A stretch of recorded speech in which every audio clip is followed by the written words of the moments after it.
कहा गया कि बस आपकी छुट्टियां रद्द हैं, जो अपने अपने फील्ड पर है वापस लौट आए, बस इतना ही मूवमेंट हुआ। इसका मतलब यह था कि हमारी सेना पीओके के लिए इन 15 दिनों में तैयार नहीं थी। और इस बात को बिल्कुल भी अपने अंदर राष्ट्र भावना को कम होते मत देखिए, हर चीज का एक समय होता है। भारत की जनता क्या चाहती है, इस देश की सरकार ने आप लोगों के द्वारा दिए संदेश से अच्छे से समझ लिया है। उन्हें यह समझ में आ गया है कि अब पीओके से नीचे कुछ बर्दाश्त नहीं है। आने वाले समय में अगर आतंकी हमला होता है तो भारत सरकार आगे से ऑपरेशन सिंदूर जब करने जाएगी तो भारत की जनता ऑपरेशन सिंदूर से खुश नहीं होगी। उनका स्टेटमेंट अब सरकारों तक जा चुका है कि सर, आतंकियों के सर कलम करने से नहीं, इनके सर को उखाड़ फेंकने से काम चलेगा, इस पूरे देश को बर्बाद करने से काम चलेगा। आपने जो संदेश भेजा ना, वो इतना स्ट्रेट था कि प्रधानमंत्री को आज अपने बयान में उसे शामिल करना पड़ा। मेरे प्यारे साथियों, आप सबके बयान को मैंने यहां पर रिलेट ही इसलिए किया कि सैम मानेकशॉ ने कहा कि मेरी सेना को तैयार होने के लिए समय चाहिए। बिल्कुल ऐसे ही हमारी थल सेना को पीओके तक पहुंचने के लिए, मूवमेंट के लिए एक समय चाहिएगा। अगर 15 दिन ही हमको रिएक्शन टाइम लेना था, 15 दिन के अंदर हम इस पूरे कारनामे को नहीं कर सकते थे। फिर चाहे आप जिस तरह से इस बात को समझें, चाहे आप ये समझें कि सर आप हमारी सेना को कमजोर मानते हैं, आपको लिटरली और रियल सेंस में यह लेना होगा कि हमें मास मूवमेंट हमारी सैनिकों का करना था,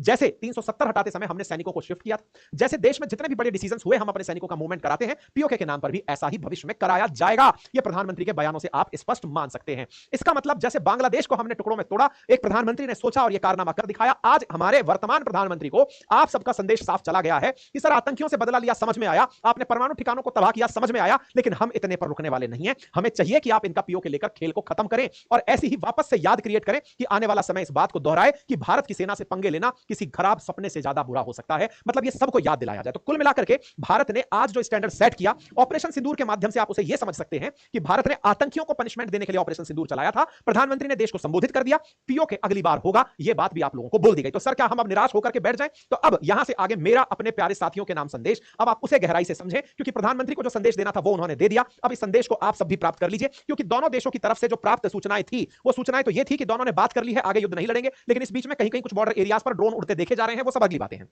मेरे प्यारे साथियों, अगर आपने इस पूरी घटना में अगर कुछ भी ऑब्जर्व किया हो तो वो ऑब्जर्व करने वाले पॉइंट मेरे नजरिए से प्राप्त करिए। पहला पॉइंट, हमारे समस्त भारतवासियों को यह एहसास होना चाहिए कि भारत को आर्थिक ताकत बनने की जरूरत है।